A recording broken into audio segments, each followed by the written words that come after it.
Australia ਆਉਣ ਦਾ ਤਾਂ ਕੋਈ ਵੀ ਵਿਚਾਰ ਹੈ ਨਹੀਂ ਸੀ ਕਿ ਮੈਂ ਆਸਟ੍ਰੇਲੀਆ ਆਉਣਾ। ਮੈਂ ਤਾਂ ਇੰਡੀਆ ਛੱਡ ਕੇ India have a lot of problems. I'm mixed up with the bad gang, and there's two smuggling people, two parties doing smuggling, and I have somebody bullying me. I need the help from them. मैं India ਤੇ ਗਾਉਂਦਾ ਸੀ। I have a big name there, ਪਰ ਮੇਰਾ ਪਿਆਰ ਹੋ ਗਿਆ ਪਿੰਡ ਦੀ ਕੁੜੀ ਨਾਲ ਕਿ ਮੈਂ ਜੱਟਾਂ ਦਾ ਮੁੰਡਾ ਸੀ, ਉੱਤਰਾਖੰਡ ਦੀ ਕੁੜੀ ਸੀ ਤੇ ਸਾਡੇ ਕਾਸਟ ਕਰਕੇ ਵਿਆਹ ਹੋ ਨਹੀਂ ਸਕਦਾ। ਬਹੁਤ ਜਦੋਜਹਿਦ ਕਰਨ ਦੇ ਬਾਵਜੂਦ ਵੀ ਉਸ ਕੁੜੀ ਨੂੰ ਮਾਂ ਪਿਓ ਨੇ ਮਾਰਤਾ। ਮਾਰ ਕੇ ਤਾਂ ਉਹ ਕੇਸ ਪੁੱਠਾ ਕੇਸ ਮੇਰੇ ਉੱਤੇ ਪਾਰਤਾ ਉਹਨਾਂ ਨੇ ਕਿ ਵੀ ਪੈਸੇ ਦੇ ਕੇ ਮੈਨੂੰ ਅੰਦਰ ਕਰਾਤਾ ਉਹਨਾਂ ਨੇ ਤੇ ਮੈਨੂੰ ਪੁਲਿਸ ਵਾਲਿਆਂ ਨੇ ਬਹੁਤ ਕੁੱਟਿਆ ਮਾਰਿਆ ਉੱਥੇ। ਫਿਰ ਮੈਂ ਬਾਹਰ ਆ ਕੇ ਕਿਸੇ ਗੈਂਗ ਨਾਲ ਰਲ ਗਿਆ। ਫਿਰ ਮੇਰੀ ਵੱਡੀ ਭੈਣ ਨੇ ਮੈਨੂੰ ਬਹੁਤ ਸਮਝਾਇਆ ਕਿ ਤੂੰ ਕਿਸੇ ਤਰੀਕੇ ਨਾਲ ਇੱਥੋਂ ਨਿਕਲ ਜਾ, ਨਹੀਂ ਤਾਂ ਤੂੰ ਮਰ ਜਾਏਗਾ ਜਾਂ ਤੈਨੂੰ ਮਾਰ ਦੇਣਗੇ ਪੁਲਿਸ ਵਾਲੇ। ਫਿਰ ਮੈਂ ਉੱਥੋਂ ਇੰਡੀਆ ਛੱਡਣ ਦਾ ਫੈਸਲਾ ਕਰ ਲਿਆ ਕਿ ਮੈਂ ਬਾਹਰ ਜਾ ਕੇ ਸੈਟਲ ਹੋਊਂਗਾ। ਅਤੇ ਮੀਨ ਟਾਈਮ ਕਿਸੇ ਨੇ ਮੈਨੂੰ ਕਿਹਾ ਕਿ ਤੁਸੀਂ ਗਰੀਸ ਚਲ ਜਾਓ, ਗਰੀਸ ਤੋਂ ਸ਼ਿਪ ਫੜ ਲਓ, ਸ਼ਿਪ 'ਤੇ ਕੰਮ ਕਾਫੀ ਮਿਲਦਾ ਹੈਗਾ। ਕਿਉਂਕਿ ਮੇਰੇ ਕੋਲ ਕੋਈ ਐਜੂਕੇਸ਼ਨ ਤਾਂ ਹੈ ਨਹੀਂ, ਨਾ ਕੋਈ ਡਿਪਲੋਮਾ ਸੀ, ਨਾ ਕੋਈ ਮੇਰੇ ਕੋਲ ਸਕਿੱਲ ਸੀ ਜਿਹਨਾਂ ਮੈਂ ਕੰਮ ਕਰ ਸਕਦਾ। ਅਤੇ ਮੈਂ ਉੱਥੋਂ ਗਰੀਸ ਨੂੰ ਸ਼ਿਪ ਫੜਨ ਲਈ ਕੋਂਟਰੈਕਟ ਕਿਸੇ ਕੋਲ ਲੈ ਕੇ ਅਤੇ ਮੈਂ ਸ਼ਿਪ ਫੜਨ ਲਈ ਗਿਆ। ਅਤੇ ਮੈਨੂੰ ਜਿਹੜਾ ਏਜੰਟ ਲੈ ਕੇ ਗਿਆ ਸੀ ਉਹ ਸਾਨੂੰ ਪਹਿਲਾਂ ਇੰਡੀਆ ਤੋਂ ਅਫਗਾਨਿਸਤਾਨ ਲੈ ਗਿਆ, ਅਫਗਾਨਿਸਤਾਨ ਤੋਂ ਇਰਾਨ ਲੈ ਗਿਆ, ਇਰਾਨ ਤੋਂ ਟਰਕੀ ਲੈ ਗਿਆ, ਟਰਕੀ ਤੋਂ ਯੂਗੋਸਲਾਵ, ਬਲਗਾਰੀਆ, ਰਮੇਨੀਆ ਤੋਂ ਬਲਗਾਰੀਆ ਛੱਡ ਕੇ ਯੂਗੋਸਲਾਵ ਛੱਡ ਕੇ ਉਹ ਭੱਜ ਗਿਆ। ਤਾਂ ਸਾਡੇ ਕੋਲ ਕੋਈ ਪੈਸਾ ਨਹੀਂ ਸੀ, 4 ਮੁੰਡੇ ਸੀ, ਨਾ ਸਾਡੇ ਕੋਲ ਕੋਈ ਪੈਸਾ ਸੀ, ਨਾ ਸਾਨੂੰ ਕੋਈ ਇੰਗਲਿਸ਼ ਆਉਂਦੀ, ਨਾ ਸਾਨੂੰ ਯੂਗੋਸਲਾਵ ਲੈਂਗੁਏਜ ਆਉਂਦੀ। ਤਾਂ ਅਸੀਂ ਬਹੁਤ ਦੁਖੀ ਹੋਏ ਉੱਥੇ। ਫਿਰ ਉਸ ਤੋਂ ਬਾਅਦ ਵਿੱਚ ਸਾਨੂੰ ਉੱਥੇ ਇੱਕ ਦਿਨ ਅਸੀਂ ਇੱਥੇ ਬੈਠੇ ਕਿ ਅਸੀਂ ਵਾਪਸ ਚੱਲ ਜਾਣਾ, ਇੰਡੀਆ ਡਿਪੋਰਟ ਹੋ ਜਾਣਾ। ਸਾਡੇ ਕੋਲ ਪੈਸਾ ਤਾਂ ਹੈ ਨਹੀਂ, ਥੋੜ੍ਹੇ ਪੈਸੇ ਅਸੀਂ ਤੋਂ ਆਸਟ੍ਰੇਲੀਆ ਤੋਂ ਮੰਗਾਏ ਭਾਈ ਸਾਹਿਬ ਕੋਲੋਂ, ਥੋੜ੍ਹੇ ਪੈਸੇ ਦੂਸਰੇ ਮੁੰਡਿਆਂ ਨੇ ਇੰਗਲੈਂਡ ਤੋਂ ਮੰਗਾਏ, ਉਹ ਵੀ ਕੋਈ ਲੈ ਕੇ ਭੱਜ ਗਿਆ। ਉੱਥੇ ਕੋਈ ਹੋਰ ਇੰਡੀਅਨ ਮੁੰਡਾ ਮਿਲਿਆ, ਕਹਿੰਦਾ ਮੈਂ ਤੁਹਾਨੂੰ ਜਰਮਨ ਲੈ ਚੱਲਦਾ ਅਤੇ ਤੁਸੀਂ ਮੇਰੀ ਗੱਡੀ ਦਾ ਹੈਡ ਗੈਸਕਟ ਫਟ ਗਿਆ, ਤੁਸੀਂ ਹੈਡ ਗੈਸਕਟ ਪਵਾ ਦਿਓ। ਅਸੀਂ ਉਹਨੂੰ ਹੈਡ ਗੈਸਕਟ ਪਵਾਤਾ ਉਹਨੂੰ। ਉਹ ਸਾਨੂੰ ਛੱਡ ਕੇ 6 ਮੁੰਡੇ ਹੋਰ ਆਏ ਸੀ ਉੱਥੇ ਨਵੇਂ ਇੰਡੀਅਨ, ਉਹਨੂੰ ਲੈ ਕੇ ਜਰਮਨ ਚਲਾ ਗਿਆ। ਅਸੀਂ ਫਿਰ ਰਹਿ ਗਏ ਉੱਥੇ ਦੇ ਉੱਤੇ।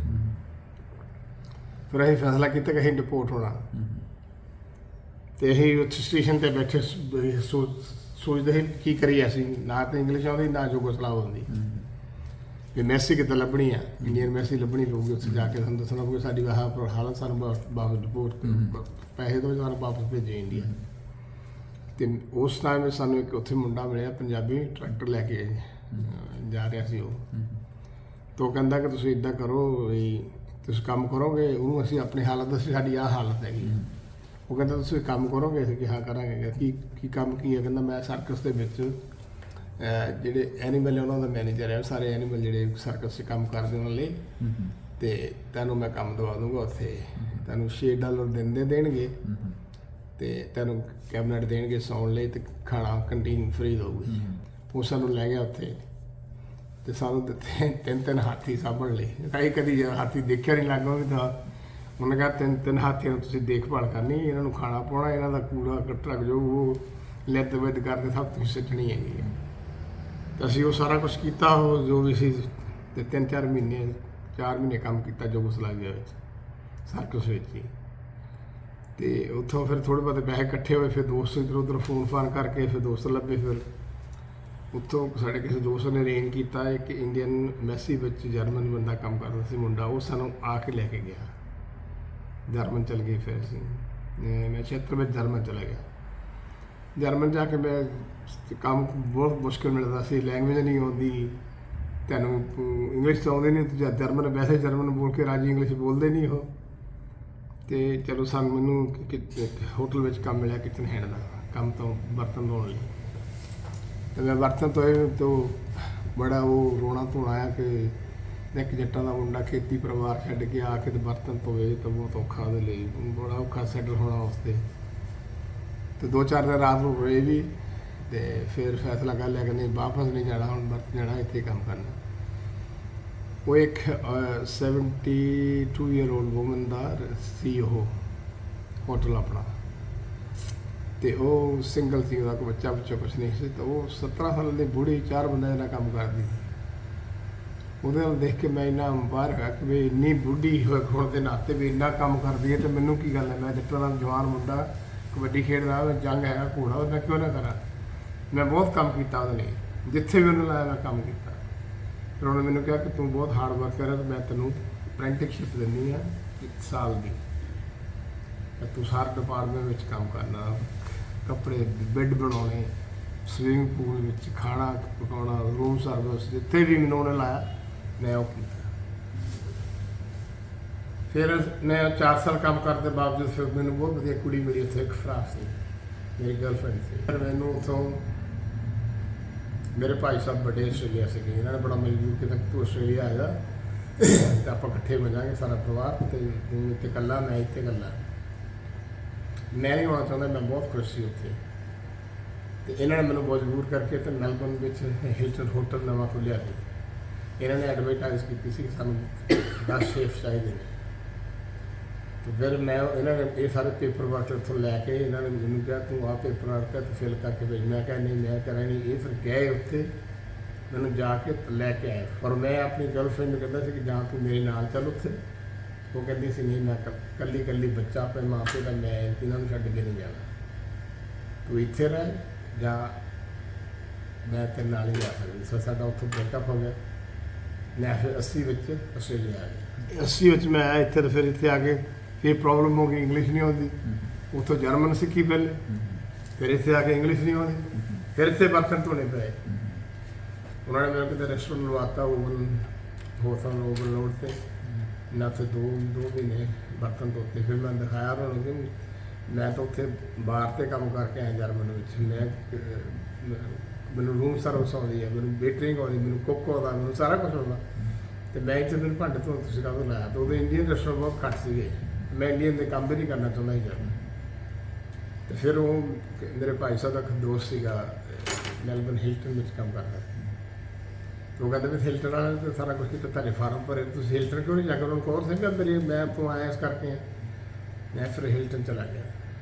ਹਿਲਟਨ ਜਾ ਕੇ ਮੈਂ ਸ਼ੁਰੂ ਕੀਤਾ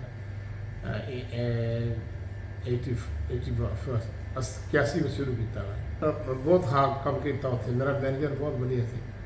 ਮੈਂ ਬਹੁਤ ਕੰਮ ਕੀਤਾ। ਜਿਹੜੀ ਕਿ ਸ਼ਿਫਟ ਦਿੰਦੇ ਸੀ ਮੈਂ ਉਹੀ ਕੰਮ ਕਰਦਾ। ਮੈਂ ਸਿੰਗਲ ਸੀ, ਮੇਰੇ ਕੋਲ ਕੋਈ ਹੈ ਨਹੀਂ, ਕਿਸੇ ਪਾਸੇ ਜਾਣਾ ਨਹੀਂ। ਅਤੇ ਮੈਂ ਬਹੁਤ ਕੰਮ ਕੀਤਾ। ਬੜਾ ਖੁਸ਼ ਹੋ ਕੇ ਮੈਨੂੰ ਉਹਨਾਂ ਨੇ ਬੈਂਕ ਮੈਨੇਜਰ ਬਣਾਤਾ, ਸਾਰੇ ਬੈਂਕ ਦਾ ਇੰਚਾਰਜ ਬਣਾਇਆ। ਅਤੇ ਮੈਂ ਉਹਨਾਂ ਕੋਲ 4-5 ਸਾਲ ਕੰਮ ਕੀਤਾ। 5 ਸਾਲ ਤੋਂ ਬਾਅਦ ਮੈਂ ਵਿਆਹ ਕੀਤਾ। ਇਹ ਮੇਰੀ ਵਾਈਫ ਮੀਟ ਕਰਦੀ ਆ, ਮੈਨੂੰ ਉੱਥੇ ਮਿਲੀ ਹਿਲਟਨ ਵਿੱਚ। ਅਤੇ ਅਸੀਂ ਫੈਸਲਾ ਕਰ ਲਿਆ ਵਿਆਹ ਕਰਨ ਦਾ। ਵਿਆਹ ਕਰਿਆ ਅਤੇ ਮੈਂ ਇੰਡੀਆ ਚਲਾ ਗਿਆ 83 ਵਿੱਚ। 83 ਵਿੱਚ ਜਾ ਕੇ ਅਸੀਂ ਵਿਆਹ ਕਰਕੇ ਇੰਡੀਆ ਗਏ ਅਤੇ ਇੰਡੀਆ 'ਤੇ ਗੋਲਡਨ ਟੈਂਪਲ 'ਤੇ ਉਦੋਂ ਅਟੈਕ ਹੋਇਆ। ਅਸੀਂ ਉੱਥੇ ਫਸ ਗਏ। ਉਹਨਾਂ ਨੇ ਕਿਹਾ ਕਿ ਜਿੰਨੇ ਵੀ ਫੋਰਨਰ ਆਏ ਸਾਰੇ ਆਪਣੇ ਪਾਸਪੋਰਟ ਜਮ੍ਹਾਂ ਕਰਾਓ DC ਆਫਿਸ ਵਿੱਚ। ਅਤੇ ਅਸੀਂ ਆਫਿਸ ਜਮ੍ਹਾਂ ਕਰਾਤੇ। ਜਦੋਂ ਉਹਨਾਂ ਨੇ ਸਾਰਾ ਕੁਛ ਕਰਾ ਕੇ ਅਸੀਂ ਪੁੱਛਿਆ ਸਾਨੂੰ ਪਾਸਪੋਰਟ ਨਹੀਂ ਦਿੰਦੇ, ਪਾਸਪੋਰਟ ਲੱਭਦੇ ਨਹੀਂ। ਕੋਈ ਕਹਿੰਦਾ ਇੱਥੇ ਗਏ, ਕੋਈ ਕਹਿੰਦਾ ਇੱਥੇ ਗਏ। ਅਸੀਂ ਸਾਰਾ ਕੁਝ ਲੈ ਕੇ ਫਿਰਦੇ। ਉਹ ਵੀ ਕਹਿੰਦੇ 6,000 ਰੁਪਈਆ ਤੋਂ ਬਾਅਦ 'ਚ ਦੇਵਾਂਗੇ। 6,000 ਰੁਪਏ ਦੇ ਕੇ ਅਸੀਂ 3 ਮਹੀਨੇ ਲੈ ਗਏ, 9 ਮਹੀਨੇ ਫਸ ਗਏ ਉੱਥੇ। ਸਟਕ 9 ਮੰਥ ਦੇ ਆ। ਅਤੇ ਫਿਰ ਉਹ ਜਦੋਂ ਆਉਣ ਲੱਗੇ ਤਾਂ ਕਹਿੰਦੇ ਤੁਸੀਂ 6 ਮਹੀਨੇ ਤੋਂ ਜ਼ਿਆਦਾ ਰਹੇ ਤਾਂ ਗੌਰਮੈਂਟ ਦਾ ਇੰਡੀਆ ਦਾ ਲਾਅ ਆ, ਜੇ ਤੁਸੀਂ 6 ਮਹੀਨੇ ਤੋਂ ਜ਼ਿਆਦਾ ਰਹੋ ਤਾਂ ਤੁਸੀਂ ਟੈਕਸ ਕਲੀਅਰ ਕਰੋ ਕਿ ਤੁਸੀਂ ਇੱਥੇ ਬਿਜ਼ਨਸ ਕੀਤਾ, ਤੁਸੀਂ ਇੱਥੇ ਕੀਤਾ। ਅਸੀਂ ਉਹਨਾਂ ਨੂੰ ਕਹਿੰਦੇ ਕਿ ਅਸੀਂ ਤਾਂ ਫਸ ਗਏ ਇੱਥੇ, ਤਾਂ ਤੁਸੀਂ ਸਾਡੇ ਕੋਲ ਟੈਕਸ ਮੰਗਦੇ। ਉਹਨਾਂ ਕੋਲ ਫਿਰ 4,000 ਹੋਰ ਦਿੱਤਾ ਉਹਨਾਂ ਕੋਲ ਕਲੀਅਰੈਂਸ ਲਈ।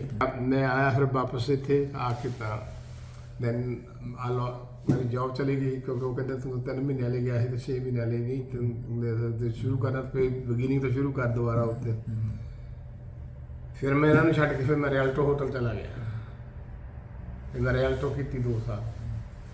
ਅਤੇ 2 ਸਾਲ ਕਰਨ ਤੋਂ ਬਾਅਦ ਮੈਂ ਫਿਰ 1 ਸਾਲ ਉੱਥੋਂ ਫਿਰ ਮੈਨੂੰ Hyatt give me big offer, then I came to the height.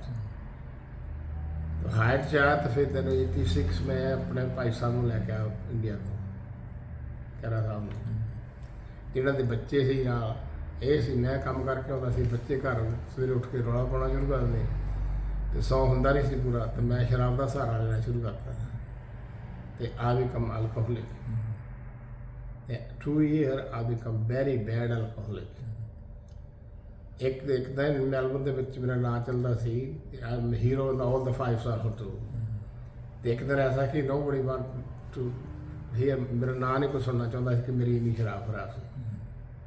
ਤੇ ਭਾਜੀ ਨੇ ਫਿਰ ਕਿਵੇਂ ਕੋਈ ਸਪੋਰਟ ਕੀਤਾ ਕਿ ਤੁਹਾਨੂੰ ਜਦੋਂ ਪਤਾ ਲੱਗਾ ਕਿ ਇਹ ਤੁਹਾਡੀ ਇਹ ਪ੍ਰੋਬਲਮ ਕਰਕੇ ਨੀਂਦ ਨਹੀਂ ਆਉਂਦੀ ਤਾਂ ਤੁਸੀਂ ਇਹਦਾ ਸਹਾਰਾ ਲਿਆ ਹੈ, ਉਹਨਾਂ ਨੇ ਫਿਰ ਕੀ ਕੀਤਾ? ਕੋਈ ਨਹੀਂ ਕਰਦਾ, ਕੋਈ ਨਹੀਂ ਕਰਦਾ, ਹਰ ਬਾਪੂ ਆਪਣੇ ਲਈ ਕਰਦਾ ਜੋ ਵੀ ਕਰਦਾ।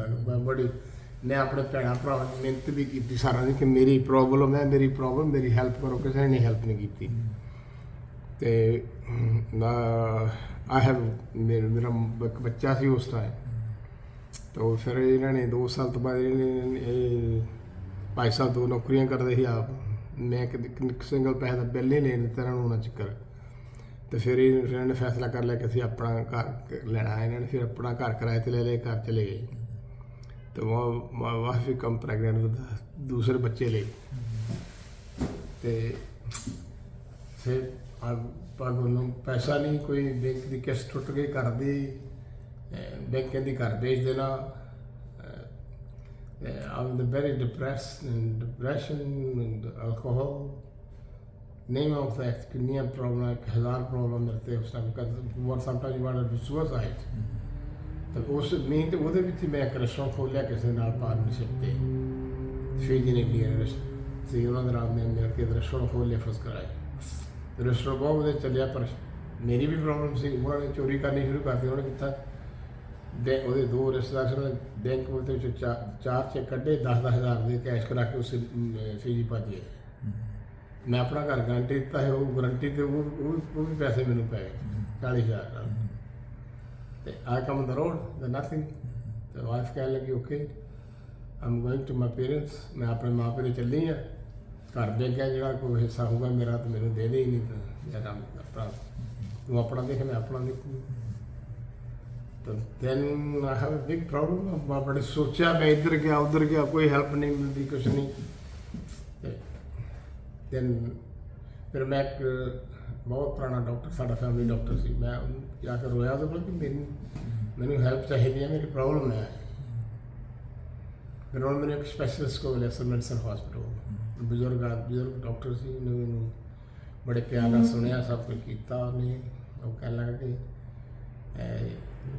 तू अल्कोहलिक नहीं है, तू पिंच ड्रिंक का अल्कोहलिक है।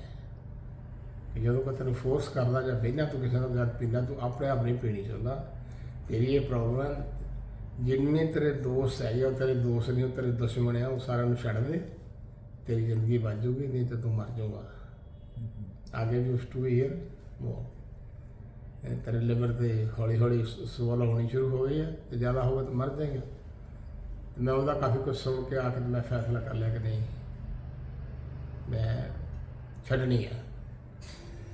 तो उस सड्डे मैनू मेरे बड़े भाई साहब खैरा साहब भाजन ये मैंने धक्के ना गुरुद्वारे ले गए। मैं गुरुद्वारे जाता रहा जी, मैंने धक्के ना गुरुद्वारे ले गए। फ्रंटिंग वाले छोटा गुरुद्वारा होंदा सी, नवा गुरुद्वारा सी, मैनू ले गए। मैं मैं नहीं जाना, मैं शराब पीती, मैं अंदर नहीं जाना। मैं बाहर बह गया तो अंदर भोग महाराज का भोग पिया, तो मेरी जान निकलती, मैंने होर चाहिए, मेरी जान मेरी तोड़ लगी, मैंने चाहिए दारू होर चाहिए। मैं अंदर भोग पिंदा, मैं जाके पिछों जाके पब से चोरी ना 2 पैग होर ला के आया। तो मैं आके पिछले दरख्त थले बैठ गया। ये जो आए तो प्रसाद लैके आए, उतों लंगर लैके आए थोड़ा। मैं मैं नहीं खाना लंगर, मैं शराब पीती, मैं भार नहीं चढ़ाना। इन गाला गुला कड्डिया, मैंने खला खराब बला बला बला बला बस मैं लंगर खा लिया। लंगर खा के बस ऐसी आस हुई, जो घर आया जी बोतल च पी सी, गिलास भी तोड़ता, बोतल भी तोड़ता। 32 साल हो गए, मैं अज तक कभी दारू मुँह नहीं लाया।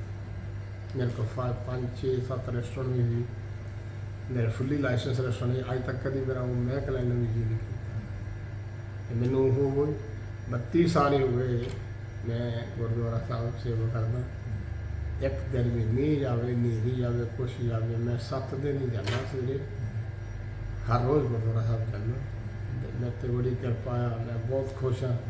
मैंने कोई रोग नहीं, मेरी 70 साल के करीब उम्र है, मैंने कोई बीमारी नहीं, कोई कुछ नहीं। मैं इन्ना खुश है, मेरे बच्चे इन्ने खुश है, मैंने कोई प्रॉब्लम नहीं। मेरी life is so happy. I work very hard, किसी गल की घाट नहीं है। I help so many people. मैं हज़ारा स्टूडेंट पक्के कराए, मैं 15 ਤੋਂ 20 ਰੈਸਟੋਰੈਂਟ ਸੈੱਟ ਕੀਤੇ ਮੈਲਬਨ 'ਚ, ਵੇਚੇ ਦਿੱਤੇ ਲੋਕਾਂ ਨੂੰ, ਹੈਲਪ ਕੀਤੀ ਲੋਕਾਂ ਦੀ ਬੰਦਿਆਂ ਦੀ। ਪਰ ਬਹੁਤ ਸਾਰੇ ਜਿਹੜੇ ਰਿਸ਼ਤੇ ਨਾਤੇਦਾਰ ਆਏ ਆ ਤੋਂ ਮੇਰਾ ਬਹੁਤ ਨੁਕਸਾਨ ਕਰਕੇ ਗਏ। ਮੈਂ ਉਹਨਾਂ ਲਈ 2-3 ਰੈਸਟੋਰੈਂਟ ਖੋਲ੍ਹੇ ਬਾਹਰ ਕੰਟਰੀ ਛੱਡ ਕੇ। ਇੱਕ ਮੁੰਡੇ ਨੇ ਬਹੁਤ ਵਧੀਆ ਕੀਤਾ, ਉਹਨੇ ਐਂਡ ਤੱਕ ਮੇਰੇ ਨਾਲ ਰਿਹਾ। ਉਹ ਜਦ ਤੱਕ ਉਹ ਪੱਕਾ ਹੋਇਆ ਰੈਸਟੋਰੈਂਟ ਦੇਖ ਕੇ ਸਾਨੂੰ ਘਾਟਾ ਵਾਧਾ ਜੋ ਵੀ ਚੱਲਿਆ। 2 ਖਾਸ ਰਿਸ਼ਤੇਦਾਰ 2 ਰੈਸਟੋਰੈਂਟ ਵਿੱਚੋਂ ਮੇਰੇ ਦੇ 1.5-2 ਲੱਖ ਡਾਲਰ ਇੱਕ ਰੈਸਟੋਰੈਂਟ ਵਿੱਚ ਨੁਕਸਾਨ ਹੋਇਆ ਉਹਨਾਂ ਵਿੱਚ। ਜਿੱਦਣ ਪੱਕੇ ਉਹਦੇ ਨੇ ਭੱਜ ਗਏ ਛੱਡ ਕੇ। 1 ਸਾਲ ਦਾ ਮੈਂ ਇੱਕ ਰੈਸਟੋਰੈਂਟ ਪੈ ਦਾ ਕਿਰਾਇਆ ਤਾਂ 96,000। ਇੱਕ ਰੈਸਟੋਰੈਂਟ ਦਾ ਮੈਂ ਤਾਂ 6 ਮਹੀਨੇ ਕਿਰਾਇਆ, ਬਾਅਦ ਵਿੱਚ ਫ੍ਰੀ ਰੈਸਟੋਰੈਂਟ ਭੇਜ ਦਿੱਤਾ। ਬਹੁਤ ਸਾਰਾ ਨੁਕਸਾਨ ਉਠਾਇਆ, ਬਹੁਤ ਸਾਰੇ ਲੋਕਾਂ ਨੂੰ, ਦੋਸਤਾਂ ਮਿੱਤਰਾਂ ਦੀ ਹੈਲਪ ਕੀਤੀ। ਮੈਂ 62 ਸ਼ੇਫ ਇੰਡੀਆ ਤੋਂ ਲੈ ਕੇ ਆਇਆ ਸਪਾਂਸਰ ਕਰਕੇ, ਸਾਰੇ ਦੇ ਸਾਰੇ ਪੱਕੇ ਮੈਲਬਨ 'ਚ। ਮੈਂ ਆਪਣੀ ਭੈਣ ਦੀ ਕੁੜੀ ਡਾਕਟਰ ਕਰਕੇ ਲੈ ਕੇ ਆਇਆ, ਭਾਣਜਿਆਂ ਨੂੰ ਸ਼ੇਫ ਬਣਾ ਕੇ ਲੈ ਕੇ ਆਇਆ। ਮੈਂ ਕੋਈ ਰਿਸ਼ਤੇਦਾਰ ਛੱਡਿਆ ਨਹੀਂ ਉੱਥੇ, ਜਿਹੜਾ ਹੈਗਾ ਕੋਈ ਨਹੀਂ, ਕੋਈ ਪਰਿਵਾਰ ਆ ਵੀ ਪਿੱਛੇ ਹੈ ਨਹੀਂ, ਸਾਰੇ ਵੈਲ ਸੈਟਲ ਹੈ। ਬਹੁਤ ਸਾਰੇ ਮੈਨੂੰ ਬੁਲਾਉਂਦੇ ਵੀ ਨਹੀਂ, ਹੁਣ ਮੈਨੂੰ ਹਲੋ ਵੀ ਨਹੀਂ ਕਹਿੰਦੇ, ਪਰ ਮੈਂ ਆਪਣੀ ਥਾਂ ਗਿਆ। ਮੈਂ ਉੱਥੇ 2 ਲਾਈਨਾਂ ਲਿਖੀਆਂ, ਮੈਂ ਕਪੋਲੇ ਤੂੰ ਦਰਿਆ ਹੈ, ਤੂੰ ਬਦਲ ਗਿਆ ਹੈ, ਮੈਂ ਉਸੇ ਥਾਂ ਹੈ, ਤੂੰ ਮੋੜਿਆ ਜਾ ਆਪਾਂ ਇੱਕ ਹੋ ਜਾਏ। ਪੁਲ ਨਹੀਂ ਕਦੇ ਵੀ ਬਦਲਦਾ, ਦਰਿਆ ਆਪਣਾ ਪਾਸਾ ਬਦਲ ਲੈਂਦੇ ਇੱਧਰ ਉੱਧਰ। ਮੈਂ ਉੱਥੇ ਦਾ ਉੱਥੇ ਹੀ, ਮੈਂ ਉਹ ਤੋਂ ਜ਼ਿਆਦਾ ਖੁਸ਼ ਹੈ। ਮੈਨੂੰ ਕੋਈ ਪ੍ਰੋਬਲਮ ਨਹੀਂ, ਮੈਨੂੰ ਕੋਈ ਹੈਡਿਕ ਨਹੀਂ, ਮੇਰੀ ਕੋਈ ਵੀ ਕਿਸੇ ਨਾਲ ਲਾਗ ਡਾਟ ਨਹੀਂ, ਮੇਰੀ ਕੋਈ ਕਿਸੇ ਨਾਲ ਗੁੱਸਾ ਨਹੀਂ, ਗਿੱਲਾ ਨਹੀਂ। ਮੈਂ ਹਰ ਇੱਕ ਬੰਦੇ ਨੂੰ ਹੱਸ ਕੇ ਬੁਲਾਉਣਾ। ਮੈਨੂੰ ਤਾਂ ਬਹੁਤ ਸਾਰੇ ਲੋਕ ਜਿਹੜੇ ਪਹਿਲਾਂ ਦੇ ਆਏ, ਉਹਨਾਂ ਕੋਲ ਅਜੇ ਤੱਕ ਆਪਣੇ ਘਰ ਵੀ ਨਹੀਂ ਹੈ। ਮੈਂ ਕਿਸੇ ਨਾਲ ਕੰਪੇਅਰ ਨਹੀਂ ਕਰਦਾ ਆਪਣੇ ਆਪ ਨੂੰ। ਮੇਰੀ ਆਪਣੀ ਸੋਚ ਹੈ, ਮੇਰਾ ਆਪਣਾ ਤਰੀਕਾ ਹੈ, ਮੈਂ ਆਪਣੇ ਢੰਗ ਤਰੀਕੇ ਨਾਲ ਕੰਮ ਕਰਦਾ। ਮੈਂ ਜਿੰਨਾ ਮੈਂ ਹੈਪੀ, ਮੈਂ ਕਹਿੰਦਾ ਪਰਮਾਤਮਾ ਸਭ ਨੂੰ ਨਾ ਹੈਪੀ ਕਰੇ। ਮੇਰੀ ਕੋਈ ਪ੍ਰੋਬਲਮ ਨਹੀਂ। ਮੇਰਾ ਵੱਡਾ ਮੁੰਡਾ ਡਾਕਟਰ ਹੈ, ਠੀਕ ਹੈ, ਚਾਈਲਡ ਸਾਈਕਾਇਟਰਿਸਟ। ਜਿਹੜਾ ਬੱਚਾ ਨੂੰ ਆਟਿਜ਼ਮ ਹੁੰਦਾ ਜਾਂ ਹੋਰ ਹੁੰਦਾ, ਉਹਨਾਂ ਦਾ ਡਾਕਟਰ ਹੈ ਉਹ। ਠੀਕ ਹੈ। ਪਰ ਉਹ ਹੁਣ ਡਾਕਟਰੀ ਛੱਡ ਗਏ ਤਾਂ ਉਹਨੇ ਆਪਣਾ ਸਪੋਰਟਸ ਅਕੈਡਮੀ ਖੋਲੀ, ਬਹੁਤ ਵੱਡੀ। ਉਹਦੇ ਕੋਲ 900 ਸਟੂਡੈਂਟ ਹੈ, and he very successful, he doing very well. His wife is veterinary doctor, ਉਹ ਕੁੱਤਿਆਂ ਦੀ ਡਾਕਟਰ ਹੈ। ਉਹ she doing very well too. ਉਹਦੀਆਂ ਆਪਣੀਆਂ 2 ਬੱਚੀਆਂ, 1 8, 1 6। They are very happy, they are very close to me. ਤੇ ਜਿਹੜਾ ਛੋਟਾ ਮੁੰਡਾ ਉਹ ਪਹਿਲਾਂ ਬਹੁਤ ਤੰਗ ਕੀਤਾ ਮੈਨੂੰ, ਬੜਾ ਨੁਕਸਾਨ ਕੀਤਾ ਮੇਰਾ ਉਹਨੇ, ਬਹੁਤ ਦੁਖੀ ਕੀਤਾ ਮੈਨੂੰ ਉਹਨੇ। Then he teenager, a lot of problems. He sold my car, he done a lot of damage. But now he's only 28, now he's well settled. He's working for the auto car. He sales manager there now, the head of the department there. He's doing very well. I want him to have a profession, but he never choose any profession. I try level best to make him buy him business, but he not want to be businessman. He don't want to run a business. He don't want to take pension. I'm not ready. I put him to do the printing shift, mechanic printing shift there next door. 2-2.5 ਸਾਲ ਕੰਮ ਕਰਕੇ ਤੇ ਲੜਕੇ ਪਾਣਾ ਪੂਨਾ ਮਾਰ ਕੇ ਚਲਾ ਗਿਆ ਉਹ। ਤੇ ਫਿਰ ਮੈਂ I talk to the garage ਵਾਲੇ ਬੰਦੇ ਨਾਲ ਮੈਂ ਗੱਲ ਕੀਤੀ ਵੀ ਇਹਨੂੰ ਕੀ, ਉਹ ਕਹਿੰਦਾ ਤੂੰ ਇਹਨੂੰ ਫੋਰਸ ਨਹੀਂ ਕਰ, ਜੋ ਹੀ ਕਰਨਾ ਚਾਹੁੰਦਾ ਇਹਨੂੰ ਕਰਨ ਦੇ, ਜਿੱਥੇ ਤੱਕ ਕੋਈ ਇੰਟਰਸਟ ਹੈਗਾ ਉਹ ਕਰਨ ਦੇ, ਇਹਨੂੰ ਤੂੰ ਫੋਰਸ ਕਰਕੇ ਨਾ ਕਰਾ। ਮੈਂ ਮੁੜ ਕੇ ਉਹਨੂੰ ਕਿਹਾ ਨਹੀਂ, ਤੇਰਾ ਜੋ ਜੀ ਕਰਦਾ ਤੂੰ ਉਹ ਕਰ। ਨਾ ਹੀ want to buy tow truck, ਐਸੇ okay you buy tow truck, I pay the money, you buy tow truck. ਤਾਂ ਉਹ ਕਹਿੰਦਾ, ਫਿਰ ਉਹ ਜਿੱਥੇ ਹੁਣ ਕੰਮ ਕਰਦਾ ਆਟੋਵਾਨ ਤੇ ਉੱਥੇ ਬਹੁਤ ਖੁਸ਼ ਹੈ, ਬਹੁਤ ਜ਼ਿਆਦਾ ਖੁਸ਼। ਕਹਿੰਦਾ ਨੋ ਆਮ ਵੈਰੀ ਹੈਪੀ ਦੇ, ਨੋ ਆਈ ਵਾਂਟ ਟੂ ਸਟੇ। ਮੈਨੂੰ ਬਹੁਤ ਸਾਰੇ ਕਾਲ ਵਾਲੇ ਮੈਨੂੰ ਆਫਰ ਕਰਦੇ ਨੇ, ਜਿਹੜੇ ਬਹੁਤ ਪੁਰਾਣੇ ਗਾਇਕ ਮੈਨੂੰ ਸਾਰੇ ਜਾਣਦੇ, ਕਿਉਂਕਿ ਮੈਂ ਗਾਉਂਦਾ ਸੀ ਇੰਡੀਆ, ਮੈਂ ਲਿਖਦਾ ਵੀ ਆ ਬਹੁਤ ਸਾਰਾ। ਮੈਂ 1-2 ਫਿਲਮਾਂ ਨੂੰ ਗੀਤ ਦਿੱਤੇ, ਮੇਰੇ ਗੀਤ ਰਿਲੀਜ਼ ਹੋਣ ਵਾਲੇ ਹੋਣੇ। ਇੱਕ ਮਾਂ ਫਿਲਮ ਆ ਰਹੀ ਹੈ, ਇੱਕ ਹੋਰ ਆ ਰਹੀ ਉਸ ਤੋਂ ਬਾਅਦ ਵਿੱਚ, ਉਹ ਟਿੱਪੀ ਗਰੇਵਾਲ ਦੀ ਹੈ। ਇੱਕ ਫਿਲਮ ਆ ਰਹੀ ਮੇਰੇ ਵੀਰ ਦਾ ਵਿਆਹ। ਪੁਰਾਣਾ ਸਭ ਲੋਕਾਂ ਨੂੰ ਪਤਾ, ਇੰਟਰਵਿਊ ਪੁਰਾਣੀ ਆਉਂਦੀ ਤਾਂ ਪਤਾ ਲੱਗਦਾ ਰਹਿੰਦਾ ਨਾ। ਮੈਂ ਇੱਕ ਬਹੁਤ ਵਧੀਆ ਲਿਖੀ ਸੀ, ਬਹੁਤ ਵਧੀਆ ਮਿਨੀ ਨਾਵਲ ਲਿਖਿਆ ਸੀਗਾ, ਕੱਚੀ ਗੰਦਲ। ਉਹ ਬਹੁਤ ਹੀ ਵਧੀਆ ਸੀ। ਉਹਨੂੰ ਮੇਰੇ ਕੋਲ ਇੰਨੇ ਟਾਈਮ ਵੀ ਨਹੀਂ ਸੀਗਾ, ਕਿਉਂਕਿ ਮੈਂ 6-7 ਰੈਸਟੋਰੈਂਟ ਵਿੱਚ ਇਨਵੋਲਵ ਸੀਗਾ। ਹਾਂਜੀ, ਮੈਂ ਉਹਨੂੰ ਪਾ ਸਕਦਾ ਜਾਂ ਮੈਂ ਕਿਸੇ ਨੂੰ ਦਿੰਦਾ, ਉਹਨੇ ਕਰ ਲਈ। ਫਿਰ ਮੈਂ ਬਹੁਤ ਵਧੀਆ ਉੱਦਾਂ ਦਾ ਇੱਕ ਨਾਵਲ ਹੋ ਰਿਹਾ, ਤਰਸ ਦੀਆਂ ਰੋਹਾਂ।